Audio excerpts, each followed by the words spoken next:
Most outrageous fines in NFL history. In the NFL, fines are almost a way of life itself. Players will do things that they're not supposed to and get fined. But that doesn't mean that all of them are justified in their amounts or in their intentions. Allow me to show you some of the most outrageous fines in NFL history. Number 6. Chad Johnson. His supposed catch on the sideline. Now, let's debate this. You can talk at home. Is that a fine?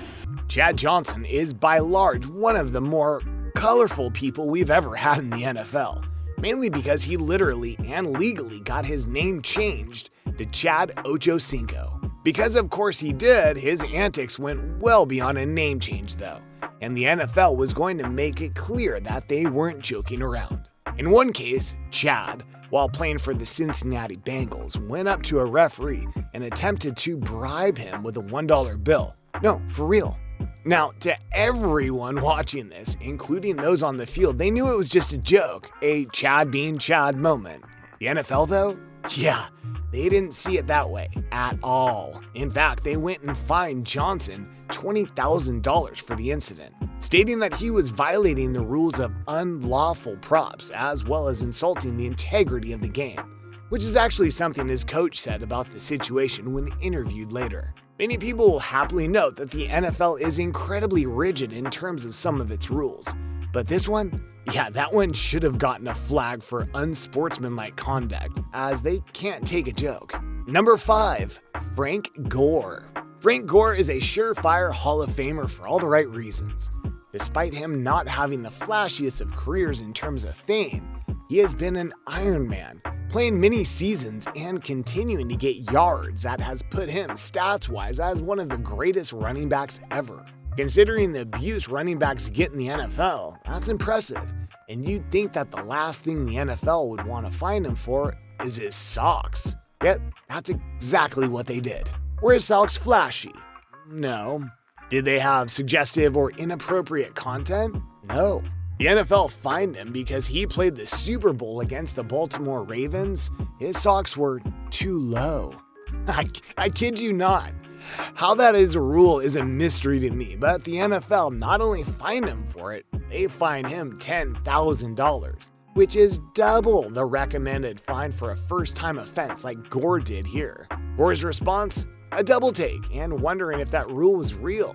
He said it was his bad, but he also noted that you don't think about it when you go into the field. And frankly, I can't blame him for saying that. Who thinks about socks when you're about to play in the Super Bowl? Number 4. Cam Newton. This one's a bit tricky as it's a business matter versus a dumb rule. Cam Newton was once fined $10,000 because an NFL rep noticed that he was wearing an incorrect helmet clip while playing a game. Why is it incorrect? That'd be because they could see the logo for Under Armour on it, and that was bad. How? You see, various sports leagues have sponsors and promoters.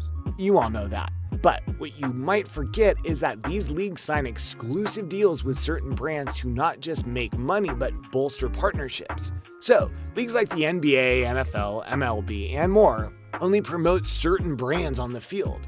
For the NFL, their sole partner is Nike, and so Cam, wearing a clip that was from Under Armour, of which Cam was signed to at the time, was a violation of the league rules. The irony of the situation, though, is that Newton revealed in an interview that he had been wearing that clip for 2 years without anyone saying a word to them. Plus, he blacked out the clip so that the logo would be near impossible to see. So, how exactly did they notice it? And also, $10,000 for that. We think a warning would have done just fine.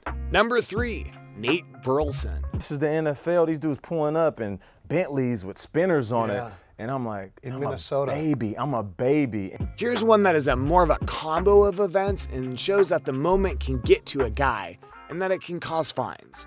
Nate Burleson was on the Detroit Lions when he came out of the locker room for pre-game practice when he decided to lift up his jersey. Technically, that's not illegal. However, underneath the jersey was a shirt that read, "What up, doe?" This right there is an explicit breaking of the NFL rules. How? Simple. When on the field, you cannot wear anything that doesn't represent the NFL or the team you're on. In this case, the Detroit Lions, so thus he was going to be fined for that. But then, during the game, he went and punted a ball into the stands after getting a touchdown, which is also against the rules. So while he was apologetic towards everything, it still cost him $15,000. Number 2, Wes Welker. Not only because of his skill set, but smart kid and understands the game, understands space, all those different things. And Okay, real talk. Wes Welker is by and large one of the greatest wide receivers to never win a Super Bowl, which is ironic because he did go to a set of Super Bowls with the New England Patriots and legend Tom Brady, but he never got the win in those games. He even played with Peyton Manning and lost. Tragic. What was also tragic was that the NFL fined him for wearing a hat in a post-game press conference. Now you might think this is similar to what Nate Burleson went through, but it wasn't. He was wearing a regular hat for a company he had invested in and had worn many times before in interviews and other media sessions, yet never got a fine. Yet this particular time, the NFL stated, yeah, let's fine him. How does that work? Even Welker himself was ticked and tweeted out that they should have warned him the 16 other times he had worn the hat. As longtime fans will know, the NFL isn't exactly known for consistency with their rules. Number 1, Marshawn Lynch. Second half, the big run. I'm thankful. What was the song of the day on the way to the game, Marshawn? I'm thankful. Oh yeah, this one is legendary for all the right reasons. Marshawn Lynch was literally beast mode for the Seattle Seahawks during his time there, including having many memorable playoff moments and helping them win a Super Bowl, and should have gotten them too. But while he's a beast on the field, with the media, he's a bit of a soft speaker.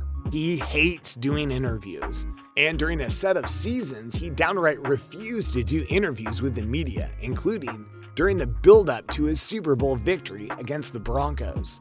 The NFL fined him $100,000 for 2 separate incidents with the media where he refused to speak to them, leading to hilarious viral moments of him going, yeah, in subsequent interviews, or him saying, I'm doing this interview so I don't get fined. You might say he's being childish, but as he noted later, I'm not one to talk, I'm here to play the game. We can respect that, Marshawn. So there you go, a series of times the NFL got a bit trigger happy with their fines. Which of these fines do you find the most ridiculous? Do you know another legendary fine that should be on this list? Let me know in the comments below. Be sure to subscribe, and I'll see you next time on the channel.